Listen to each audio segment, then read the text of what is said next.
We're so proud to sponsor the South Carolina Manufacturing Conference and Expo this year. If you have any questions about environmental compliance or any process-related issues that your company might have, please stop by our booth and see how we might be able to help you out. Hi, this is Dave Visco from the 5S store, and I invite you to stop by our booth and get a peek at everything that we have to offer and what we're all about. We'll even have some free assets for you and some 5S best practices tips that you can use and bring back to your plant.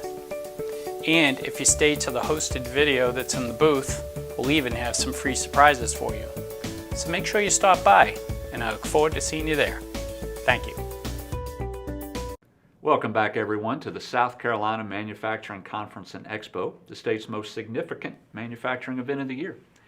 This is the 15th and final session of the two-day conference. All sessions are now archived here on SCBiz TV, and you can watch them all at your leisure and over if you want. Momentarily, we will hear from South Carolina Governor Henry McMaster.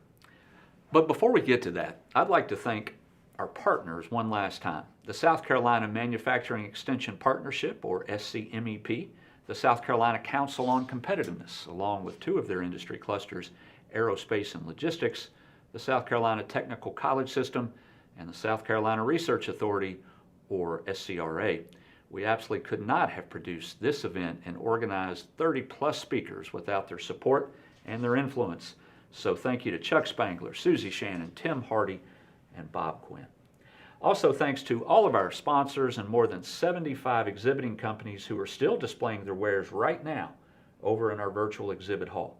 By the way, they're going to be there for another 30 days, so stop by and say hey. The presenting sponsor of our last event is Zverse. They solve content creation challenges for digital manufacturers. Let's watch these comments from our sponsor, and then immediately after, Governor Henry McMaster will provide some closing comments. We'll be right back.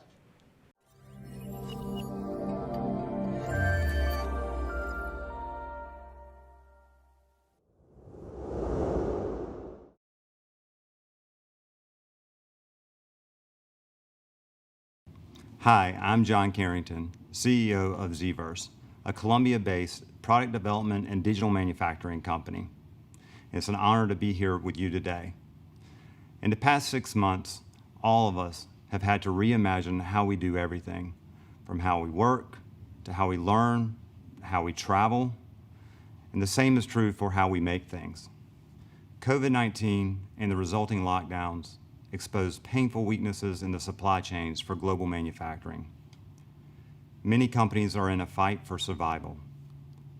Those who will not only survive, but thrive will need to be faster, more agile, and more creative than their competition in order to deliver parts and products where and when they are needed. At Zverse, we have spent years as an enabler to rapid manufacturing for OEMs and product developers through our design and digital manufacturing technology.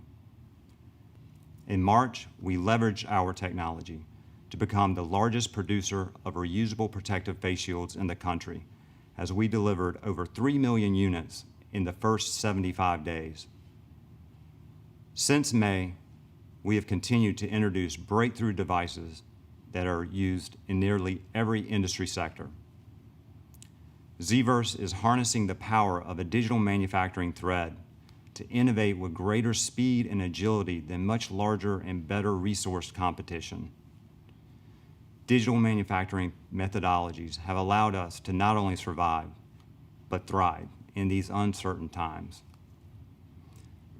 Now we can help other companies do the same, improving the manufacturing industry, making our supply chain stronger, and contributing jobs to the economy in South Carolina, where so many great manufacturers already call home.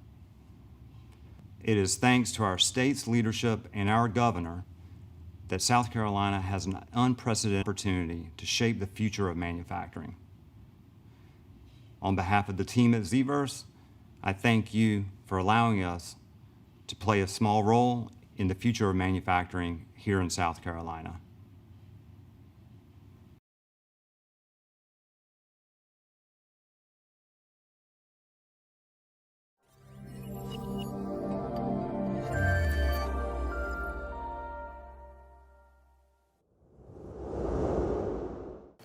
Well, good afternoon, and thank you for inviting me to speak to you at the 5th Annual South Carolina Manufacturing Conference and Expo.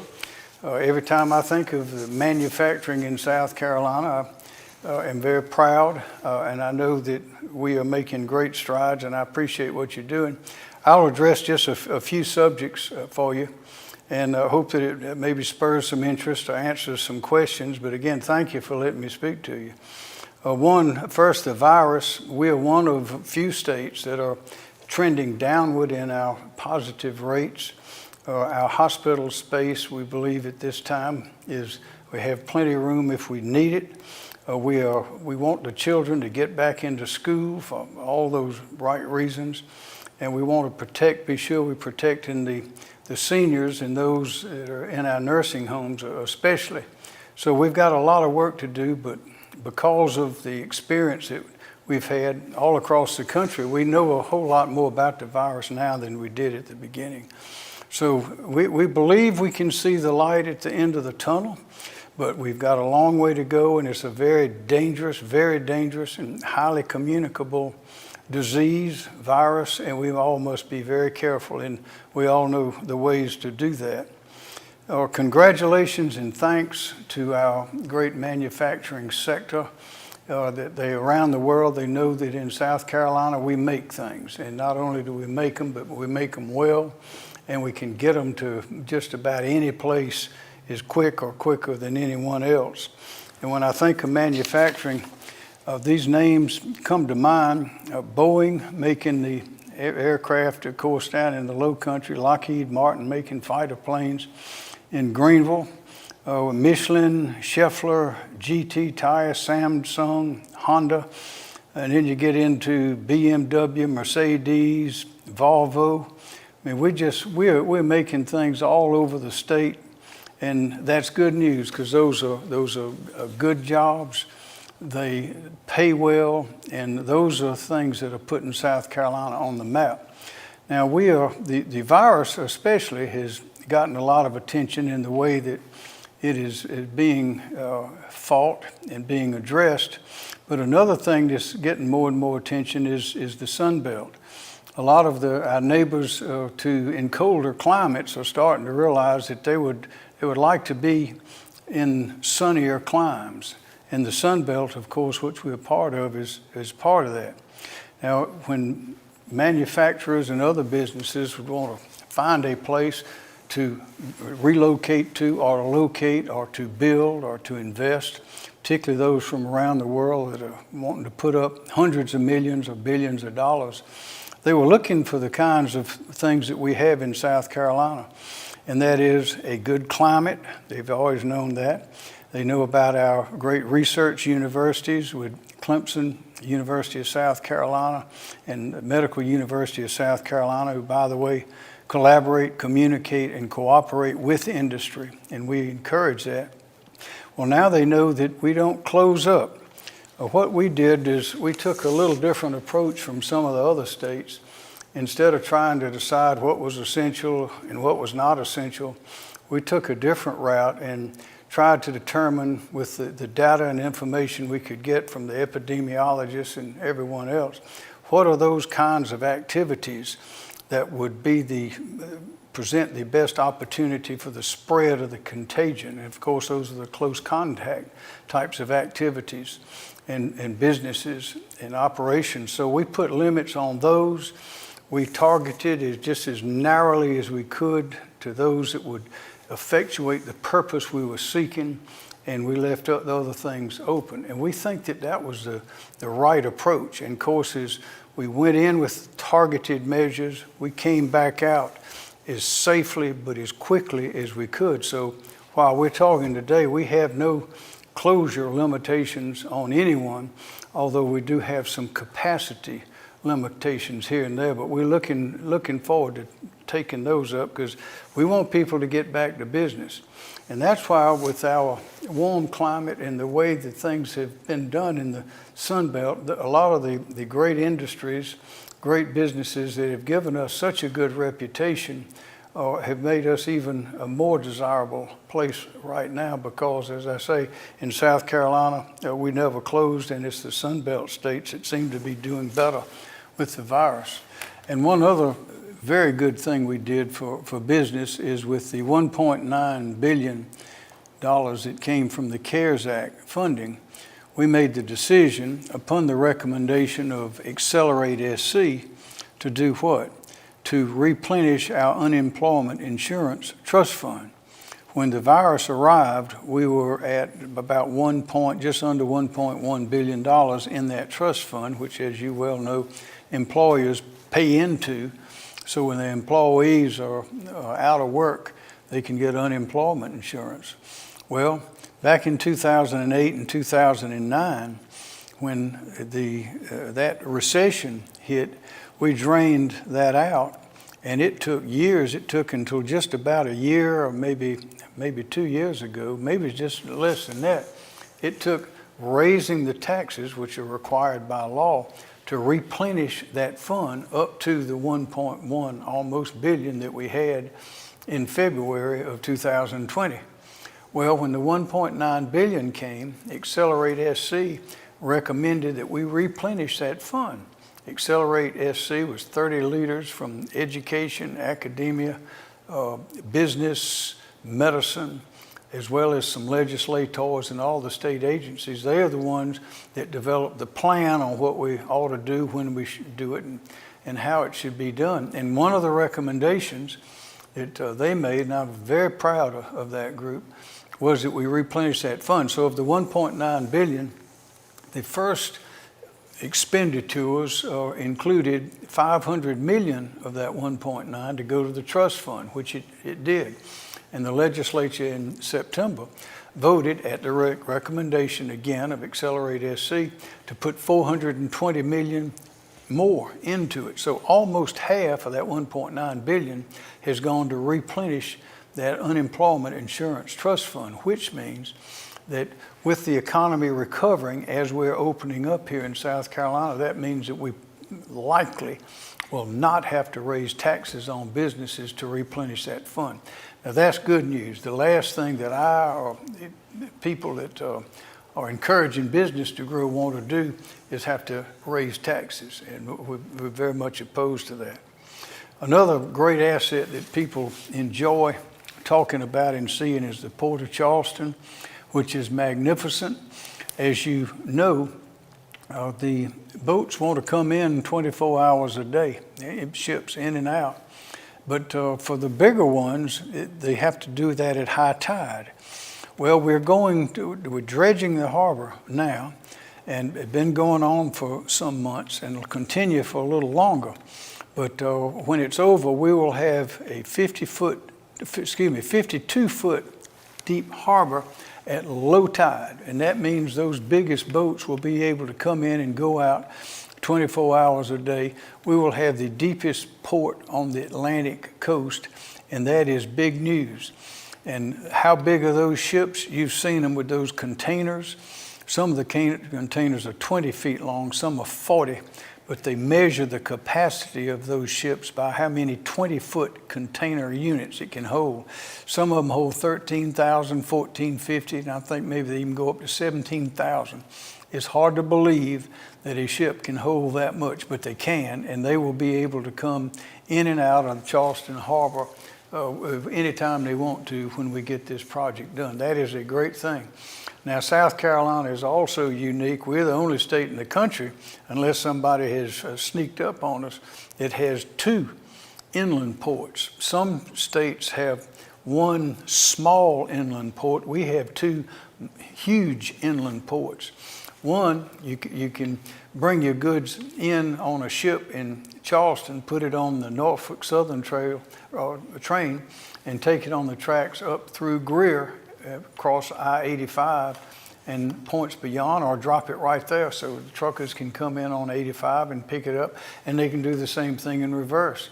But we also, the Ports Authority opened up another port in Dillon, and that one has the CSX rail line going through it and crossing I-95. So that means trucks can come to Dillon and either drop a load or pick up a load, and that saves about 400-mile trip for each of them, and that takes those trucks off the road. That is a very big deal and is a very big plus for manufacturing in South Carolina. Just a few other things. You know, we have the best technical college system in the whole world. It was started a long time ago. I believe Fritz Hollings was the governor at the time. He got Stanley Smith, who was a business leader here in Columbia, and other people as well, and they got together and put together what was the beginning of our technical college system. And none other than Wilbur Ross, the U.S. Secretary of Commerce, has said repeatedly that South Carolina has the best technical college system in the whole world. So we have all these assets. What we need to do is to talk to each other, to communicate, collaborate, and cooperate. And if we do that, with everyone looking to go to the Sun Belt, to invest, to grow, and to build, with that, with the assets we have, our research universities, these rail lines, the great port, the technical college system, we are really in great shape with our business-friendly legislature and other government officials. Also, another asset, we've got 8 major military bases in South Carolina. That's 8 major military bases, and we're getting ready to get another one. The Coast Guard soon will have 5 of its cutters stationed in Charleston, and I believe they say that will be the largest concentration of Coast Guard assets anywhere in the United States once it's built up in just 4 or 5 years. Agriculture, as I finish up, agriculture is big in South Carolina, and we recently opened an agricultural technology center in Hampton County. It's a $314 million investment. They're going to have greenhouses that grow year-round, fruits, vegetables, all kinds of things with the newest sort of technology. That is an enormous step forward and will open up a lot of doors for us, because there'll be other manufacturers, other service providers that will want to be close to that, and of course they'll come in and that'll be jobs for our people. And also our tourism industry is also magnificent. And our Director of Parks, Recreation, and Tourism, Dwayne Parrish, says that our state parks are overloaded. People can't get enough of them. So we're coming back. Our unemployment rate right now is 5.1%, which is the lowest in the Southeast. Now, of course, there are a lot of people that have quit looking for jobs or waiting on the pandemic to ease up. But that's the same situation that's facing all of the states. And again, we have the lowest rate in the Southeast. So I'll say South Carolina has got enormous opportunity. We are sitting in the right place. We have all the assets we need. If we can just educate the children of South Carolina, if K through 12, if we can get all systems working where our children get the best education in South Carolina that can be had anywhere in the country, then there's no stopping us with these assets that we have. So those are some of the wonderful things that I'm glad to mention to you today. Again, we are lucky to be where we are, but we want to leave this place always a little better than we found it. And so that's what I'm sure that is what we all are determined to do. And we've got a phrase we like to use, and that is, if you want to go places, South Carolina is the place to be for all these reasons I mentioned. So again, I welcome everyone to South Carolina. We're glad you're here. Those that are from South Carolina, appreciate you participating. Those that aren't, appreciate you participating. If there's anything we can do for you, let us know. And if you got any good ideas, don't presume that we know them. Give us a call, because we're always looking for innovation and imagination. Thank you.